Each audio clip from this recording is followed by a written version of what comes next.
Good evening. As a preliminary matter, this is Patrick Pitney, Chair. Please permit me to confirm that all members and persons anticipated on the agenda are present and can hear me. Members, when I call your name, please respond in the affirmative. Maurice DiPaolo? Yes. Kristen Loss? Present. Keith Baldinger? Present. Holly Luke? Present. Chief Anderson? Present. Justine Snyder? Patrick Collins? Present. Joseph Morrow? Present. Hi, Joe. Staff, when I call your name, please respond in the affirmative. Kevin Mizikar? Present. Alexandria Martinez? Present. Anticipated speakers on the agenda, please respond in the affirmative. Matt Salad? Present. Jeff McElravy? Present. Neil Joyce? Present. Kevin Griffin? Okay, very good. Good evening. This open meeting of the Police and Municipal Campus Building Committee is being conducted remotely, consistent with Governor Baker's executive order of March 12, 2020, due to the current state of emergency in the Commonwealth due to the outbreak of the COVID-19 virus. The order, which you can find posted with agenda materials for this meeting, allows public bodies to meet entirely remotely so long as reasonable public access is afforded so that the public can follow along with the deliberations of the meeting. Ensuring public access does not ensure public participation unless such participation is required law. This meeting will feature public comment. For this meeting, the Police and Municipal Campus Building Committee is convening by Google Hangouts as posted on the town's website, identifying how the public may join. We are now turning to the first item on the agenda. Before we do so, permit me to cover some ground rules for effective and clear conduct of our business and to ensure accurate meeting minutes. I will introduce each board member or staff member who has the lead role for the particular item associated with the agenda. After they conclude their remarks, the chair will go down the line of members first and then to staff members, inviting each by name to provide any comments or questions. I will then call upon the members to offer a motion and then for a second. Please hold until your name is called. Further, please remember to mute and unmute your phone by pressing *6 or mute your computer when you are not speaking as to not trigger your camera feed or background noise. For items with public comment for the public portion of this meeting, after all members have spoken, the chair will afford public comment as follows. The chair will first ask members of the public who wish to speak to identify their names and addresses only. Once the chair has a list of all public commentators, I will call on each by name, and afford 3 minutes for any comments. For any response, please wait until the chair yields the floor to you and state your name before speaking. If members wish to engage in conversation with other members, please do so through the chair, taking care to identify yourself. Finally, each vote taken in this meeting will be conducted by roll call vote. And this meeting is now called to order. And before we proceed, I'd just like to get a feel for what's out there. I can't see on my computer screen if we have members of the public out there. If we have anybody who'd like to comment, could you just shout out and identify yourself by name?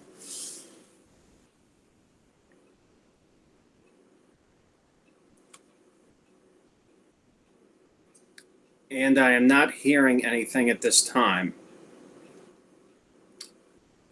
So, with that, let's give people a chance to log into the meeting if they're so interested before we start the public hearing process. So I'm going to, without objection, I'm going to shift the agenda around a little bit and go right to item 3 and ask if there are any to review any and discuss any updates of the police station design, cost estimate, design schedule, and construction schedule.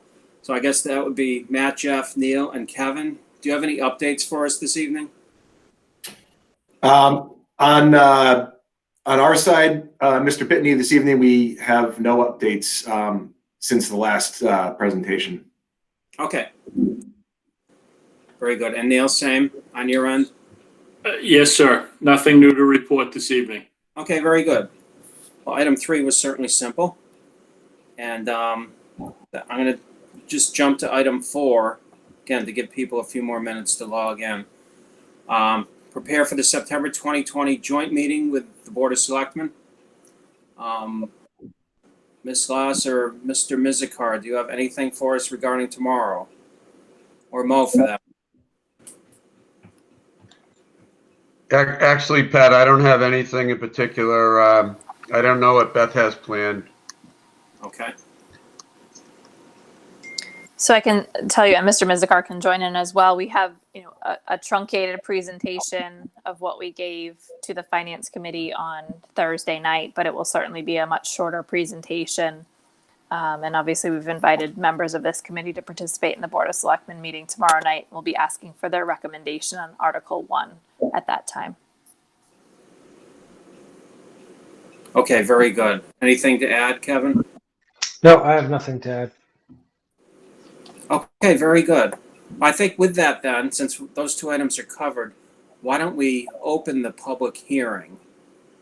Do we have a motion to open the public meeting? So moved. Do we have a second? Second? I have a motion and a second to open the public hearing for this evening's meeting. Members, when I call your name, please vote. Maurice DiPaolo, Aye. Kristen Lass, Aye. Keith Baldinger, Aye. Holly Luke, Aye. Kevin Anderson, Aye. Justine, Patrick Collins, Aye. Joseph Morrow, Aye. and Patrick Pitney. Aye. So let the record show that the public hearing is now open by a unanimous vote of 8-0. And Mr. Mizikar, we do have a presentation for this evening. Yes, we do. It's an abbreviated version from what was provided at the Finance Committee, but I will move to share my screen and begin the presentation here just in 1 minute.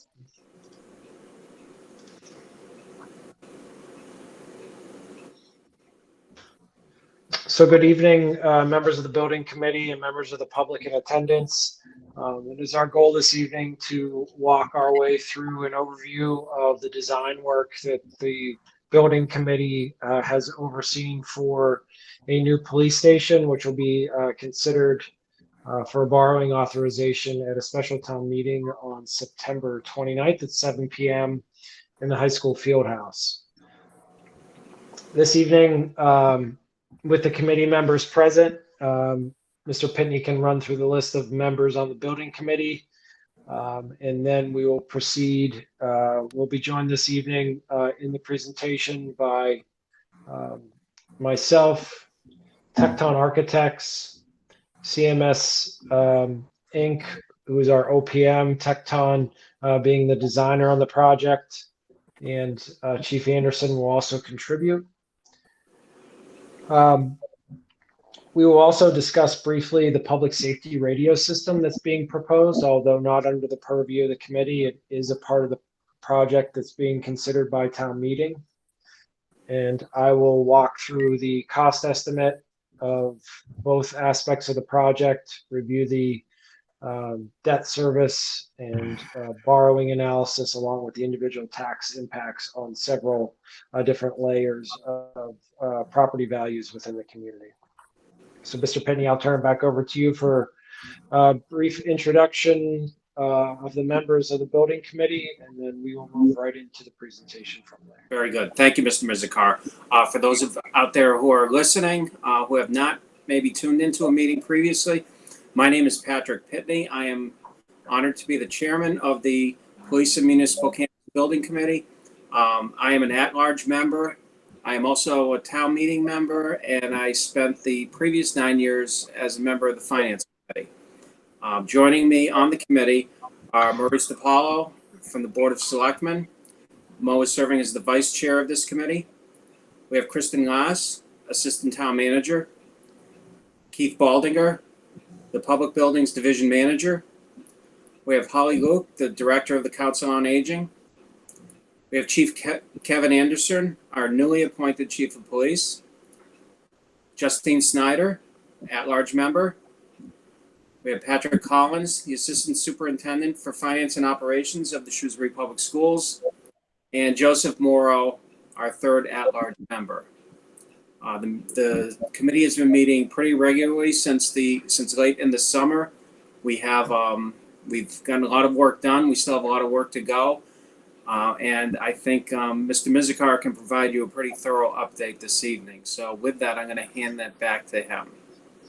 Yep. Mr. Pitney, if you don't mind, before we get into the details of the presentation, I was wondering if perhaps we may ask if anyone who's called in, again, like you, I cannot see a list of everyone. I was just trying to understand who may be with us. And we have about a 30-minute presentation. So before we launch off into that, it would just be helpful to know members of the public, if they are on the line. We do see some phone numbers. So even if they don't have a question, we're just curious to ensure that someone that we had anticipated being a part of the meeting and doing a part of the presentation isn't just available by phone. So there's a couple of phone numbers, if I may. I'm just looking for, some individual recognition. We have a phone number starting 508 and ending in 51. That actually, no, it is not. My number ends in 51, but I don't think my phone is off. So Okay. no way I linked in. So just acknowledgement that they're still on the line is, I guess, all we need at this point. Yes, I'm on the line. Awesome. Thank you so much. Then we have 508 ending in 62.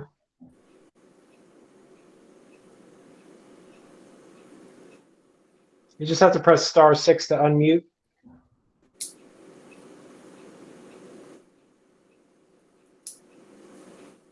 Okay, and then we have a phone number at 978 ending in 00. Just *6 to unmute.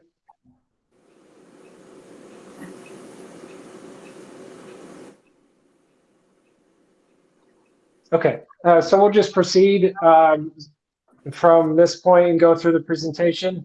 I appreciate the acknowledgement that we got. Yep, sorry. Hi, this is Henry Fitzgerald. Sorry, I couldn't unmute it fast enough. Oh, that's okay. Welcome, Henry. Thanks for participating.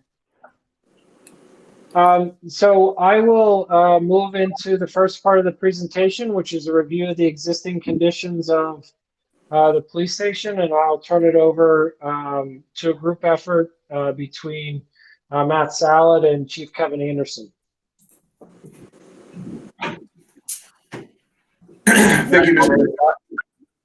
Yeah, I think we're going to go ahead and proceed, Chief. Much like we did during the Finance Committee presentation, I'll have you take the lead on some of the existing condition issues and challenges you face, and then I'll fill in with any technical details as a follow-up for each slide. Okay, this first slide here is the existing police station. It was originally built in 1971, and in 1996, we did a renovation project that added approximately 8,000 square feet, which brought the building up to a little over 17,000 square feet. At that time, it's a two-story building on a slab. At that time, we added two additional bays for parking vehicles. And the two windows on the right, those were the original garage, and those were turning to administrative offices in the chief's office. We also added a hallway that connected the booking room to a new locked facility, and that has cells in it. And then the second floor wasn't renovated. It's where the Detective Bureau is currently, and that has been the same since 1971. Some of the other challenges with the building that we hadn't presented in the past. Well, this facility was built to meet the codes and regulations of the time in which it was constructed. It does not meet the codes and regulations for a police facility in this current era. Over the past 30, 40 years, structural requirements for a police station have increased. The idea there is that if there was ever a natural disaster in town, this is one of the buildings that needs to be maintained and needs to stay standing. So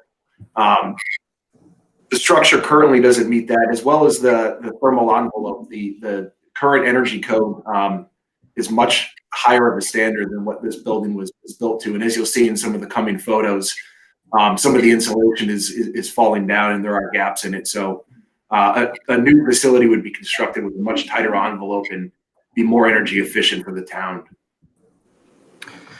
The first photo you see in the top right, that's the lobby of the police station. As you can see, it's very small. It's got 4 seats. The challenge we have there is we often have folks doing a lot of different things within that lobby. We could have someone coming in to file a police report, somebody that's going in to get a public records request. We also have sex offenders that go in there to register, as well as people going in there to apply for their license to carry. And we also, take our prisoners there and we release them. So we don't have a designated area to release our prisoners. So that's an issue with that first photo. The one to the left, that's the clerk's office. The clerk's office really should have access right to the public. How it is now is you have to get dispatch has to allow you to go through a hallway to get to the clerk's office.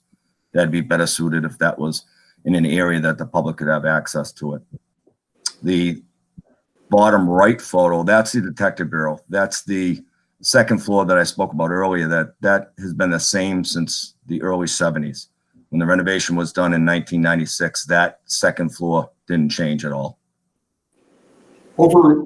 Additionally, over the past 50 years since the building was constructed, the way in which the public engages the police department and the various divisions within it have changed. 40, 50 years ago, you were simply coming in to get a record, to request records or to file a complaint. But now there's a lot more things that happen in that lobby, and there's a lot more spaces that need to be adjacent to it for the public. Currently, that clerk's office is behind a set of doors and inside the building. Interview rooms for permitting, for filing a complaint, those all happen within the police station, but aren't directly off the lobby. But one of the challenges that your community faces with the current design is that the public has to come into certain areas of the police department to conduct their business that may not necessarily be ideal for most situations. So these things should all be really right off of the lobby and easily accessible to the public.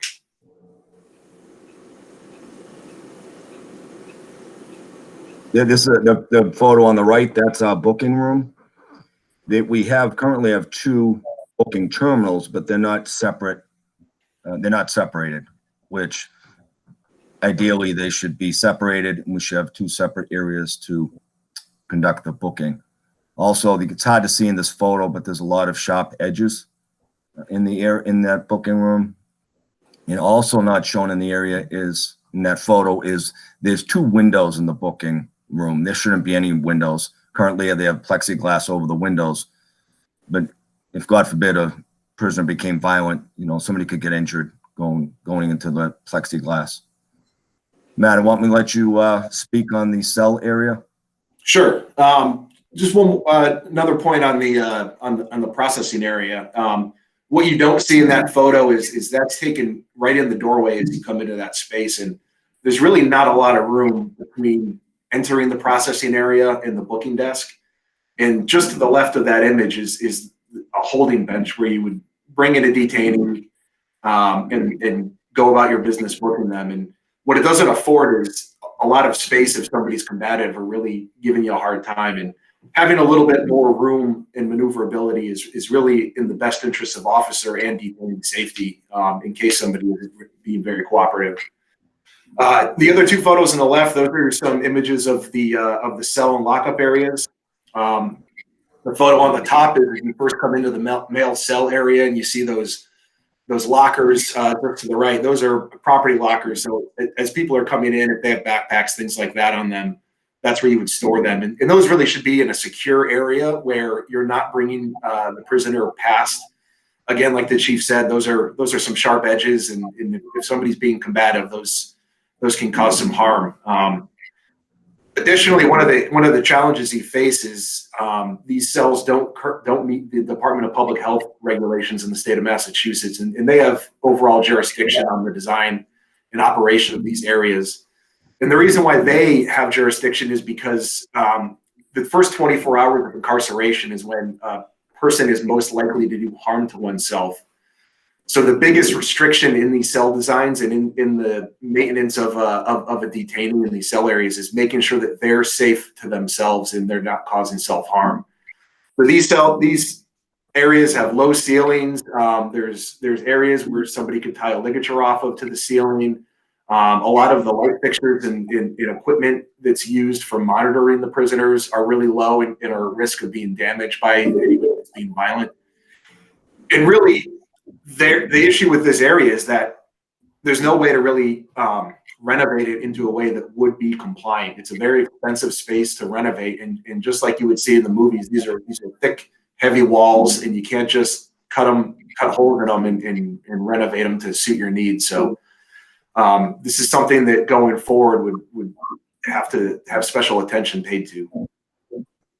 Also to touch on the booking room a little more, it's really best for the cells to be sight and sound separated. And also the booking room, the cell block area should be next to each other. Currently, the hallway that separates the two. That hallway we also use as an exit and entrance to the building. So there's staff using that hallway. There's officers. There can be residents using that hallway as well. So that's not an ideal situation. Chief, if this is Kevin Mizikar, if I could just jump in. With our inability to have SMC do dual feed tonight, members of the public are not actually able to reference the slides in real time with us. So if we're able to just provide a couple descriptors about what you're seeing on the screen, then we can move through the rest of the slide presentation in that format, and I guess try to have more of a conversation with those on the phone to answer their questions, just because we don't have that dual stream. Okay. So the next part of the building we're going to look at, it's the evidence room. The evidence room is, we have a good system how we do it. We place evidence in there by size. But in 2012, the laws changed and we're required to keep evidence much longer, sometimes 27 years, sometimes indefinitely. So the area is above the attic. It's not ventilated well. It's not heated well. It doesn't have good air conditioning. So in the summer, it's extremely hot up there. In fact, you can't even work on many of the days. And in the winter, it's extremely cold. So that's not ideal. Also, okay, go ahead, Matt. So for those folks that can't see, what we're looking at is imagine the attic in your house. Open wood framing, exposed insulation. That's where this evidence in these records are being stored at the police station, and it's not for a lack of effort. It's simply just the remaining space that's available in the station. And like the chief described, the retention of these materials have changed over the years, and now you're maintaining some of this evidence for 20, 30, 40 years, and some of it indefinitely. So as time goes on, this tends to accumulate, and the need for more space tends to grow. And as a result, this has sort of moved its way into the attic. Part of this space actually was originally intended to be the fitness room during the renovation, and they quickly ran out of space. One of the other issues with this being located in the attic is it really needs to be located directly adjacent to the prisoner processing area. As an arresting officer comes in, processes these detainees, that evidence needs to be bagged, tagged, and stored so that it can follow the chain of custody. The issue you have currently is that the arresting officer will have to tag the evidence, walk it through the entire department, and then bring it into this attic space where it would then be taken over by the evidence officer. And that causes some procedural issues with processing cases down the road. Moving forward, we're going to be looking at the locker rooms. Currently, the male locker room has 34 lockers. We have 50 male officers.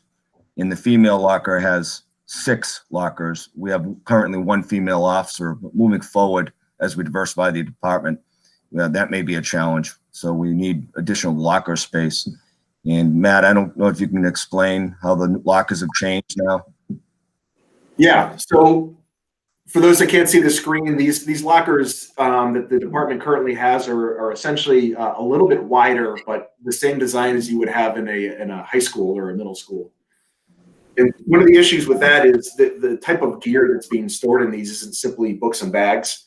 We're talking about bulletproof vests and wet gear and things like that that the patrol officers are bringing when they're coming off duty. So actually, these lockers are designed now. The modern police lockers are designed to be actually tied into a direct ducted system, so they're actually exhausted. So that way, you're continually circulating air through them and preventing the propagation of mold and bacteria. Additionally, they have other security features like locked pistol lockers within them. They also have power inside the lockers, and that's important because you need to be able to charge radios and tasers and things like that.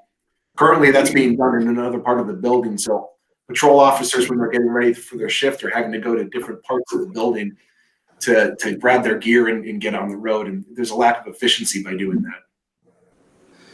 Next photo I'm going to be looking at, it's a workstation. Currently, we have 2 workstations for 34 patrol officers. In one workstation, it's actually in the mail room, which used to be a closet. So you don't have any privacy. You'll be working on something patrol-wise, and somebody may be reaching over your shoulder, getting their mail. The second workstation is in our roll call room, which is also a training room, which is also a lunch room. So again, we have 2 workstations in the station that the officers, it's difficult to have privacy while doing their work. And certainly some of the issues you get with that is at shift change, when all the officers are coming off the road and then you need to write and file all the reports, you have an entire shift of people that need to do work, but only one spot for them, or 3 spots in the entire building for them to do that. So again, it becomes a real issue with efficiency of these officers being able to process the required paperwork they need to do on a daily basis. The photo on the bottom right, you want to go over that? Communications. So real quickly on the dispatch center, currently at the police station, the dispatch center handles police emergency communication. Goals with the project and new station is to combine fire, EMS, and police all into one, so that you'd have better communication out to all your emergency services. Additionally, this building was built almost 50 years ago. And you got to think of it as an analog building in a digital age. So there's been a lot of new technology, and things have really changed in the way that emergency communications have happened. It's not simply just picking up the phone and calling 911. There's a lot of monitoring throughout the town that's ensuring the public safety, and being able to take an existing building of this age and cram all that technology and servers and data and power into this space is a real challenge. So being able to modify this really becomes practical and infeasible, because there's just so much technology that needs to go in a space that really can't support it. So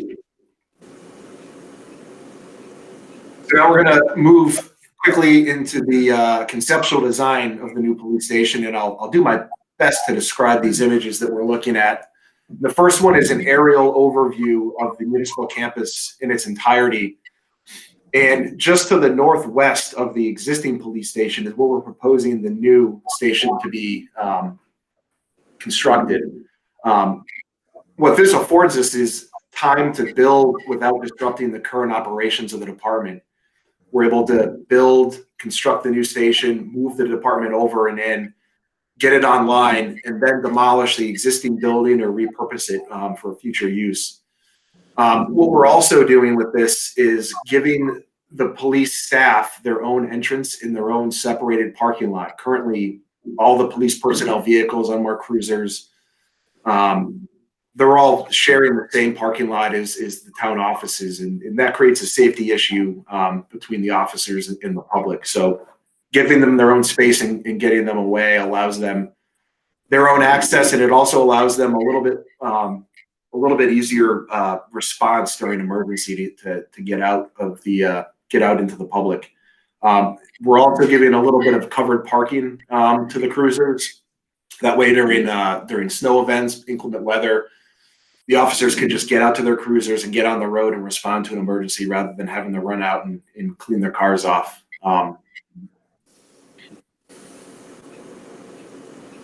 Next slide. The next slide we're looking at is the first floor plan of the apartment. Police stations are created around four main areas of the department. There's the public space, there's the police and patrol areas, the prisoner area, and then that all resides around dispatch, which is really the hub of the entire facility. So facing town hall is where that public interface exists. And as you come in, there's a lobby. Just to the north and south of that lobby are two public use conference rooms. That's to help offset some of the demand that's needed throughout the town. There's a large training room to the north used for this department, other police departments, and also for public use. It seats about 50 people. To the south of the lobby is the clerk's office. This is where you would go to make records requests. Again, in the current station, this is behind a second set of doors, so you have to get buzzed in by dispatch and then enter the clerk's space. Just above that, there's a 311 non-emergency call center. This is to supplement the dispatch area. So this is this way that non-emergency and informational calls can be made without disrupting the dispatchers. Just above that is the dispatch 911 call center. They have a communications equipment room adjacent to that. Everything's sort of housed in one block of the building. That way, as technology changes or the dispatch area grows, modifications and changes to that are going to be a lot easier than they would be in the existing facility. Just below that, to the west, there's a traffic division. Next to that is a patrol division so that patrol officers can come in. They have their own workspace. There's a report writing area so that they can come in off the streets and write their reports. There's a couple of sergeants' offices, and there's a dedicated roll call space. So we don't have this roll call training room break room. So that way, if the public is using the training facility or there's another training going on, the shift changes can come in and they can get their assignments and get on the road. There's an 8-cruiser parking garage. That's similar in size to what the department currently has today. There's also a locker room and fitness center, and this fitness center isn't going to have just weights and physical fitness training. It's also going to have what's called a firearms training simulation space, and that's used for tactics training as well as de-escalation training. So this space will give this department a lot of the assets that will allow it to be a real modern police department in responding to a lot of the calls that are coming in now. And then there's the detention facility with Sallyport, male, female, and juvenile cells. There's also handicapped accessible cells, which you don't currently have, and 2 separate booking stations so that if there's an arrest that has multiple detainees as part of it, you're able to process them quickly and get them on their way. Next slide. Matt, can you explain what a Sallyport is for the public? I'm sorry, what was that, Jeff? Could you explain what a Sallyport is for the public? Sure. So a Sallyport is a secure garage where you would bring in your cruiser with a detainee. The overhead doors would be controlled by dispatch, and they'd open and close them so that as you're coming in, the officer can deal with the detainee and not have to worry about opening and closing the doors.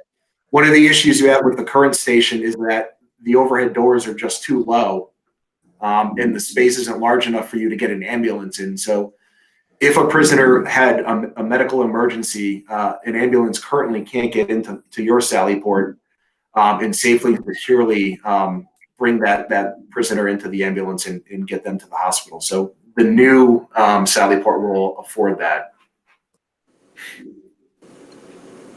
On the upper level, this is where 2 main functions of the department will be. So the detective bureau is up here, as well as the administration offices, chiefs, assistant chief, and a couple of conference rooms.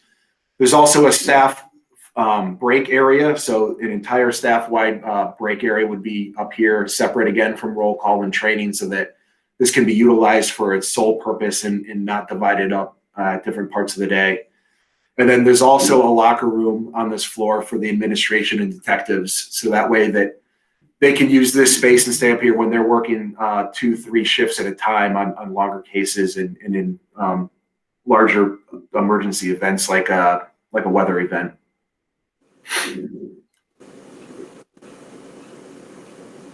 So now we're looking at the exterior of the building. This is the east elevation facing Town Hall. This is the main entrance of the building.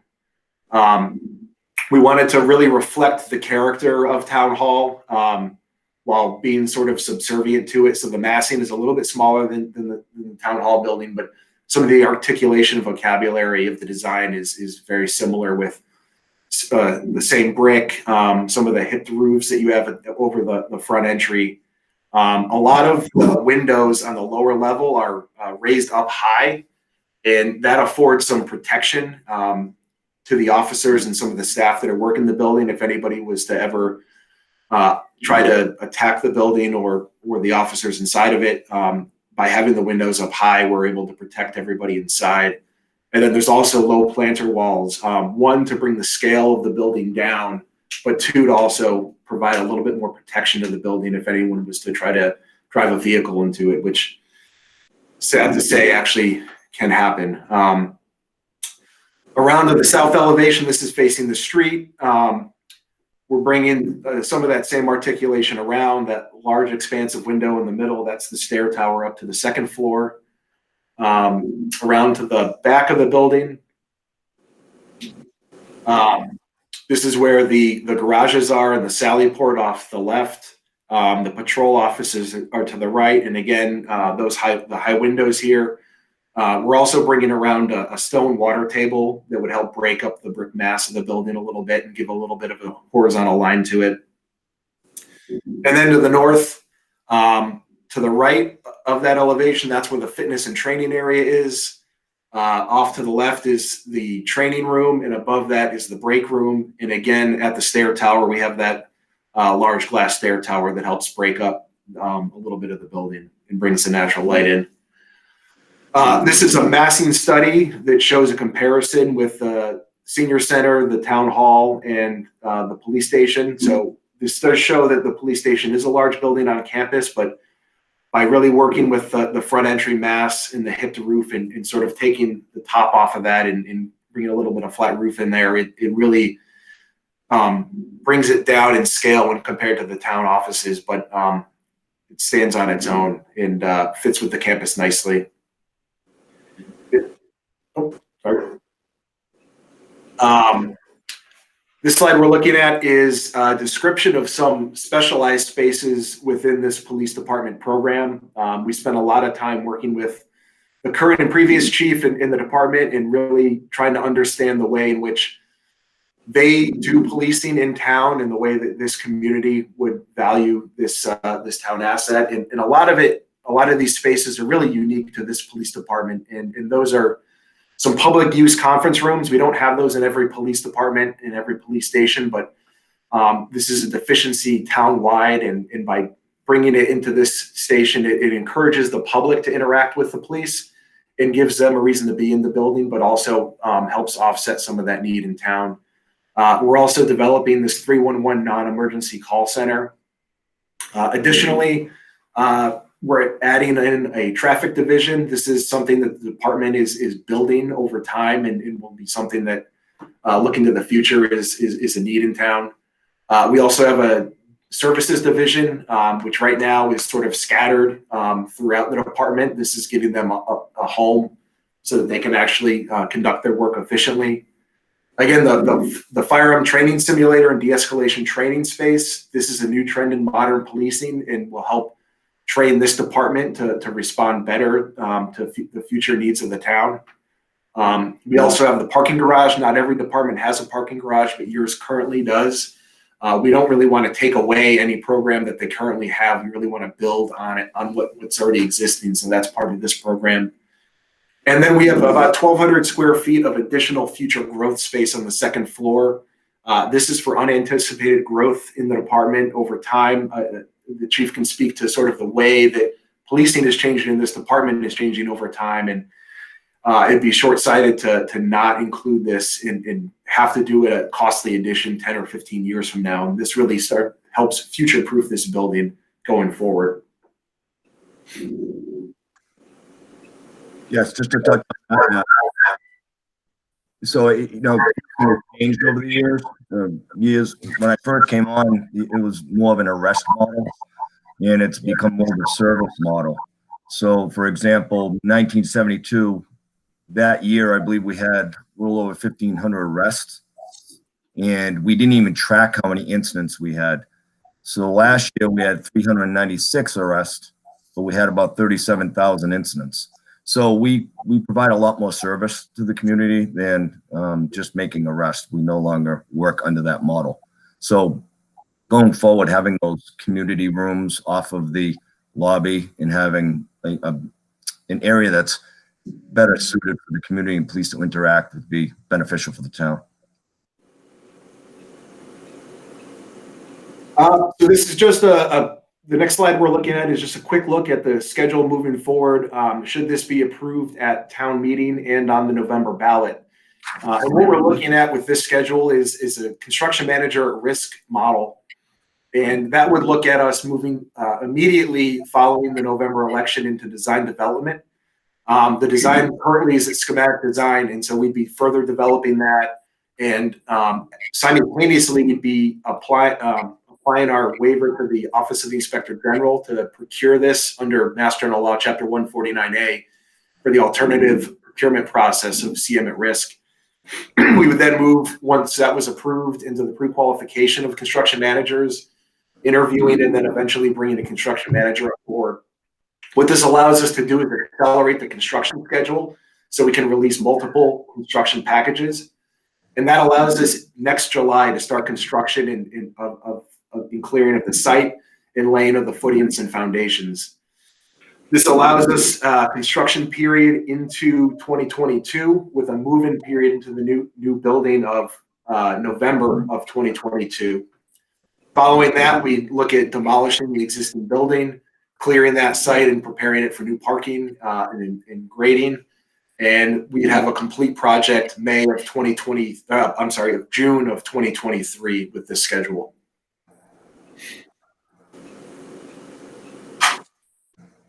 So I will work with Chief Anderson to provide an overview of what I'll call the other piece of this project, which is just as critical and benefits all departments town-wide, is the replacement of our existing public safety radio communication system with a new, more modern system that will be much more technologically efficient and will move from a more analog to a digital system to ensure both better signal saturation for communications throughout the community and more interdepartmental communications amongst the various town departments.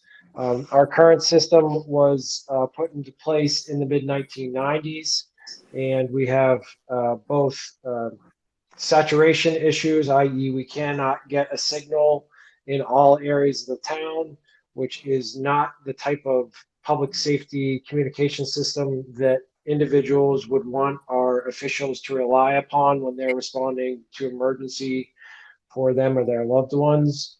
And given the age of system being beyond its end of life, we're actually forced to procure many items for it outside of the first-hand market and utilize used equipment to help keep our system patched together.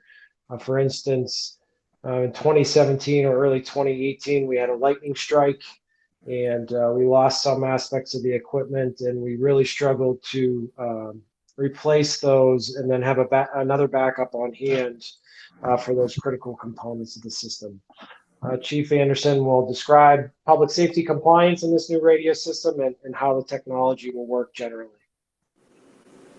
Thank you. So the system the town is looking to upgrade would be a digital trunked P25 public safety compliance system. It'll address several safety concerns and coverage throughout the town. We're looking to replace all radio infrastructure, which is radios, wiring, controllers, and we're going to combine all departments into one system. Currently, Selco, the DPW, police, and fire all use separate systems. This is going to combine them all into one, so we'd have better communication within the town.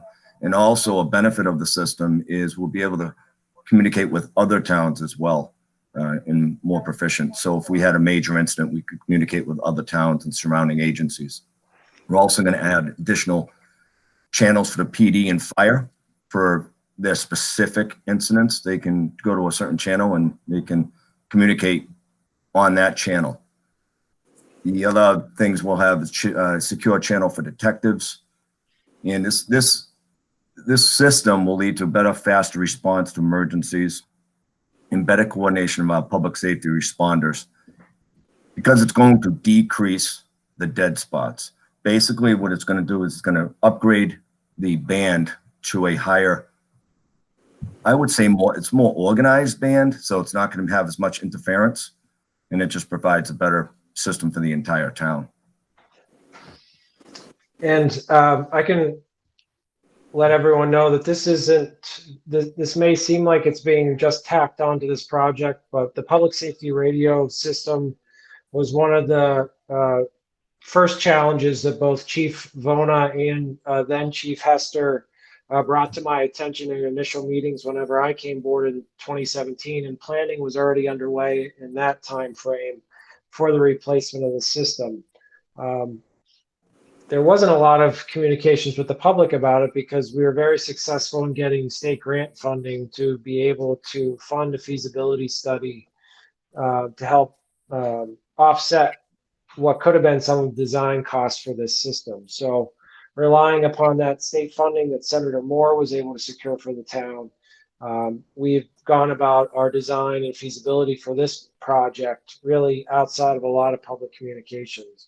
And we're really looking to partner these projects together because quite simply, it makes sense.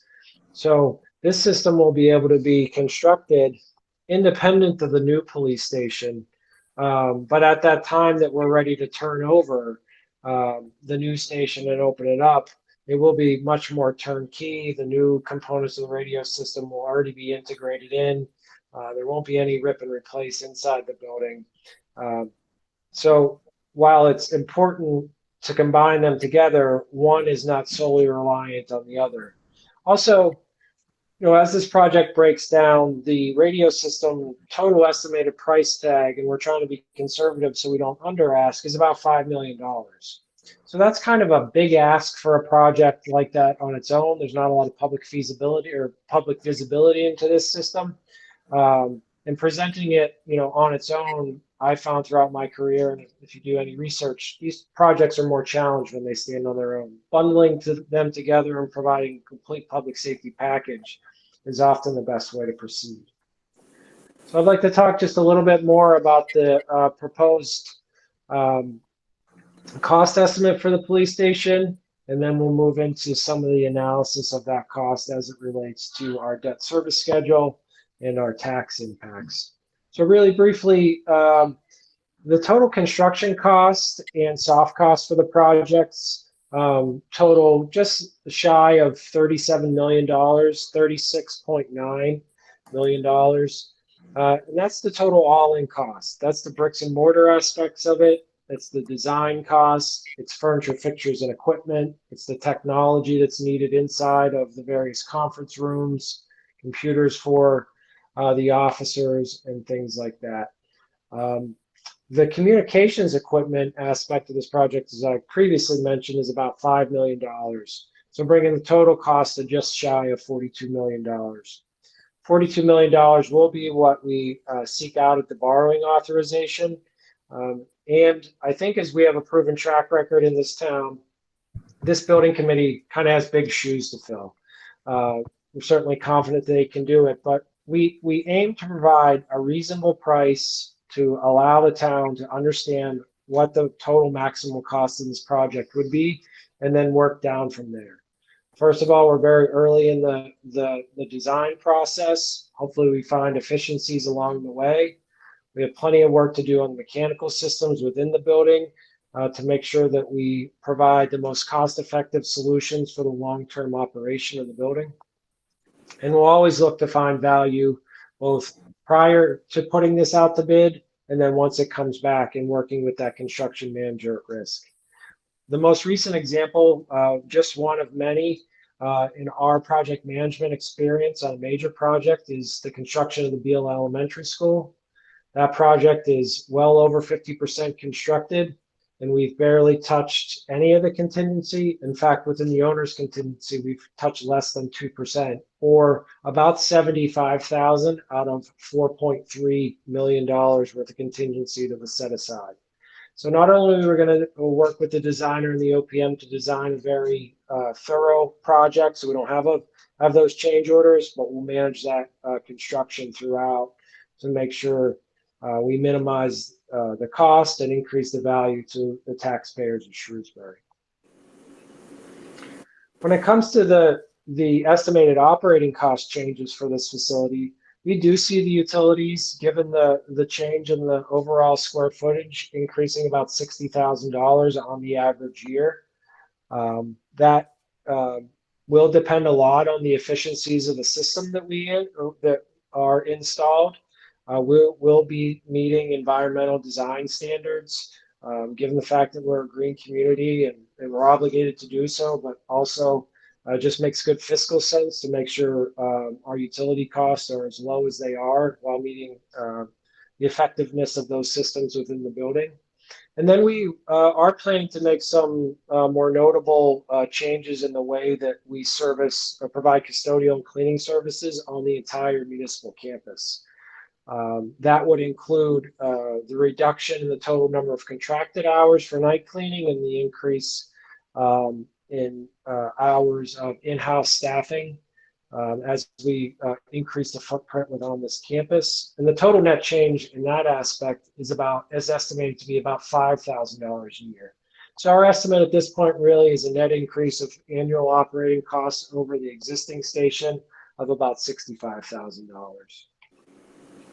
So switching back over to the total cost of this project, we'll use a very conventional model and a practical model that the town has used time and time again, which is a 20-year borrowing with equal principal payments and declining debt service. So that means year over year, the amount of money that the taxpayers will have to come up with in order to cover the debt for this project will go down. And that will allow us to make future decisions about other projects that may come and come as a need to the community. So we have a lot of building square footage. We never say this is the last project because that would never be the case. So taking this model for debt service really allows us to never have sticker shock for the taxpayers when they get their tax bill. It allows debt to roll off as new debt rolls on. When this project comes online, just for an example, the high school will be in its final year of payoff, and we'll receive the benefit of those lower costs and not having that on the books. Working with our financial advisors and leveraging our very favorable highest credit rating of AAA through Standard & Poor's, we are actually being advised to take on a full borrowing for this project in January of 2021. And the reason to do that is because of the favorable market conditions for general obligation bonds for municipalities. Right now, we're using an estimated interest rate of 1.9%, but following the market, as an example, on September 10th, the city of Quincy, who is a AA+, which is one rating level lower than us, secured a 20-year term for $20 million worth of bonds at 1.3%. So those are really unfathomable numbers just even a few years ago. So it really looks like we're going to be able to settle on a sub 2% interest rate, which is getting pretty close to free money in the municipal borrowing environment. So with a $42 million borrowing, part of that radio project would be funded through Selco. So taxpayers are only going to support $41,250,000. Over the course of that term of 20 years, and for that amount of borrowing, there would be about $8.2 million in total interest. Again, a tiny number relative to what it would have been if we were facing a 3.5% or 4.5% interest rate like we would have in years past. A simple comparison, if we do borrow up front versus interest rates going up about 1/4 percentage point over the duration of the construction period, borrowing up front alone will save about $1.3 million in interest, which is why we're moving in that fashion. So debt service will decline over the course of the borrowing period. And this project would be brought onto the debt service schedule in fiscal year 22. Without this project, we have about $7.7 million in debt. And the principal and interest payment for the police and public safety radio system project is estimated to be $2,848,750. So there is an impact, of course. Anytime you borrow the $42 million, there is some, but again, that is muted because of our declining debt service approach. Right now, the tax rate for fiscal year 22 requires about $1.20 out of the $12.47 that covers our debt service schedule. And this project is estimated to increase that in the first year, which would be the highest, about 44 cents. So boiling that down to the single family tax bill, we've broken that out so residents can kind of, knowing their own assessed value of their homes, compare that and understand what that price would be. So 50% of the single family homes in town are valued at $441,200 or less. So with that $441,000 level, residents, this project would cost those residents about $194 per year or for the first year, and then declining year over year thereafter. So the average single family home, which is often used in municipal borrowing analysis, is $481,000, and that is a little less than $212 a year. So given the massive $6.8 billion worth of assessed value that is in the town of Shrewsbury, the impact on the average single family home, or for the vast majority, more than 50% of the homes, is less than $200 per year. I like to think of things like I do my car payment or my cell phone bill or my mortgage on a monthly basis. So it breaks down to about $16 a month in that first year of repayment for taxpayers. Again, just hitting on the point one more time that we have declining debt service. Those numbers, that $194 for over 50% of the homes, was the gross amount that the project will cost. But because other projects are falling away and the tax rate is going down for debt service, the net impact for this project for 50% of the homes is really about $172. So it's even less than the $194 because the tax rate will otherwise decrease as other debt service is reduced. So we've made our way through the high points of the presentation. I will turn it back over to Chair Pitney for any questions that the committee may have, or I'm sure he'll turn it over to the public thereafter. So thank you for the opportunity to present. Thank you, Mr. Mizikar, for the presentation. Also, thank you to Matt Salad from Techdown Architects and our own Chief Anderson. It was a lot of information, a lot of good information, and I hope it clarifies things for the public in terms of our needs and what we're trying to accomplish. So with that, I'm going to follow normal procedures for a public hearing, and I'm going to ask if anybody on the committee has any questions or comments they'd like to make. Going once, twice, 3 times. Okay, it doesn't sound like anything from the committee. So is there anybody out there in the public who would like to be heard? Now is your chance. Mr. Penny, just a reminder to those on the phone that you need to hit *6 if you would like to provide public comment. Thank you, Mr. Mizikar, and I'll wait for a few seconds and see if we hear from anybody. Looks like we have somebody. Go ahead, sir. I think that was Henry, and Henry, it looks like you just remuted yourself. So if that was unintentional, you just hit *6 again to unmute.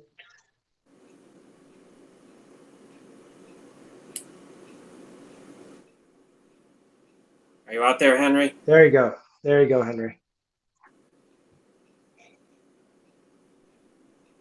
Go ahead, Mr. Fitzgerald. If you could identify yourself, that would be great.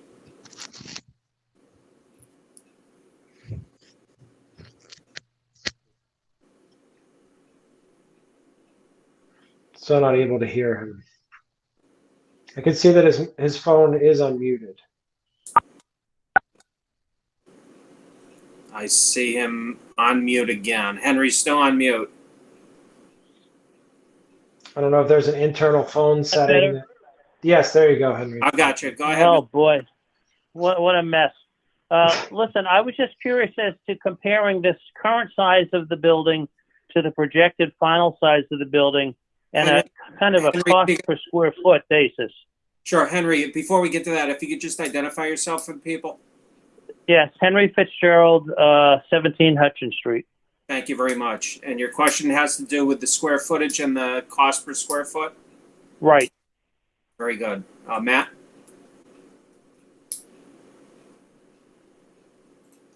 Yeah, sure. So I believe Chief had mentioned that the existing building is about 17,000 square feet. The current design for the new facility is 44,276 gross square feet. So a little bit of an increase there, which is fairly typical for this age police station to see that sort of increase over a 50-year period. And our cost per square foot for construction is $621 per square foot for the facility. That's hard costs.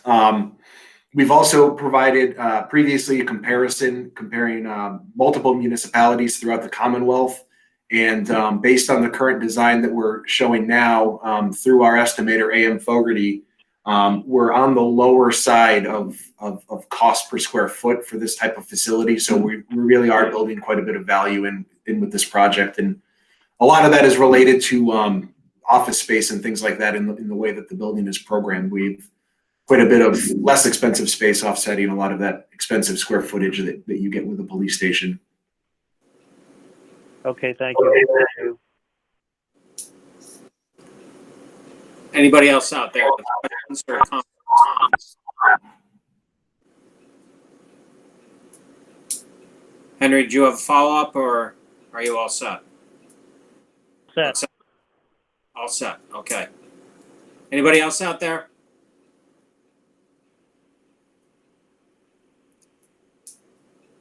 I don't see any hands, and I'm not hearing from anybody.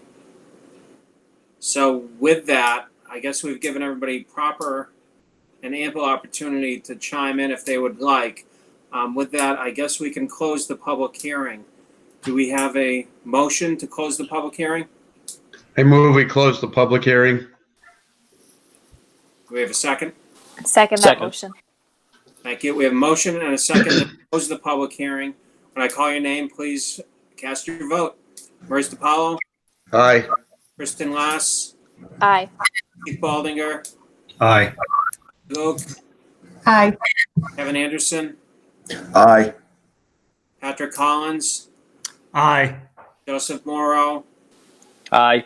Patrick Pitney? Aye. And let the record show that the public hearing is now closed by a vote of 8-0. Thank you, everybody. And that brings us to item number 5, preparation for the September 29th special town meeting. Mr. Mizikar? Or anybody? What do we... I think we talked a little bit about this last week. The format, I think, is going to be similar to what we've done with the Finance Committee and this evening, unless I'm mistaken. Yes, it certainly will be very similar. Given the public hearing that we had this evening, the Finance Committee's public hearing, the various other media videos that we've done, whether it be Chief Anderson's video tour of the station or our preview conversation between the chief, the assistant manager, and myself, reviewing the ins and outs of the article. We will provide a much more limited presentation at town meeting, really layering all that pre-work in, and then the challenges of COVID to ensure the town meeting members have the information that they want to have in order to make their most informed vote that evening. So it will be a briefer presentation than even this evening. So yes, I mean, we would look for the building committee's hopefully vote this evening for a recommendation to support and recommend this article. Okay, very good. And just as a point of information, and for those who may have not seen it, Sandy Wright, town clerks, did send out an email today, which included a video of Mr. Mizikar, Chief Anderson, and Ms. Loss talking about the project in detail. And I would encourage everybody to see it, and any town meeting members. It really gives some good insight as to what question 1 of the special town meeting is all about. I would encourage everybody to watch that. All right, very good. And just the only other item we have for September 29th, just as a reminder, we do have a meeting in case there is any business at 6:45 on the stage. So if everybody could just mark that. And I think with that, I think we're ready to take a motion on accepting or recommending question 1 of the special town meeting. Do we have a motion on that? Mr. Chairman, Yes. Mo, go ahead. I vote that the building committee recommend Article 1. We have a motion on Article 1. Do we have a second? Second. So we have a motion and a second to recommend Article 1 of the September 29th special town meeting.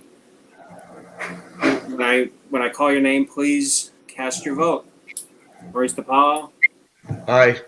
Kristen Loss, Aye. Keith Baldinger, Aye.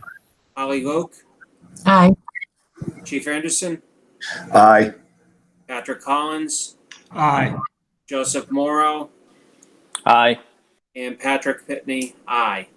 So let the minutes show that the question 1 is recommended to town meeting by a unanimous vote of 8-0. Thank you, everybody.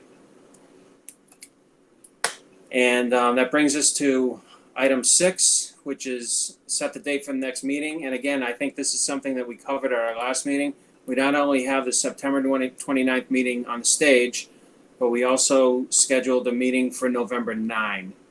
I don't think we have any other changes besides that, do we? Not hearing anything, I'm going to assume that everybody agrees with that schedule. And Alex will, I'm sure, take care of the appropriate invitations and communication that needs to go out. Okay? Before we adjourn, does anybody have anything else? Quiet out there. Looks like everybody wants to get to Monday Night Football. So with that, do we have a motion to adjourn? So moved. We have a second. Second. We have a motion and a second to adjourn this evening's meeting. When I call your name, please vote. Mo DiPaolo, Aye. Kristen Lass, Aye. Keith Baldinger, Aye. Holly Luke, Aye. Chief Anderson, Aye. Patrick Collins, Aye. Joseph Morrow, Aye. and myself, aye. This meeting is now adjourned by a vote of 8-0. Thank you, everybody. We'll see you tomorrow evening. Good night, everyone. Good night. Aye. Good night.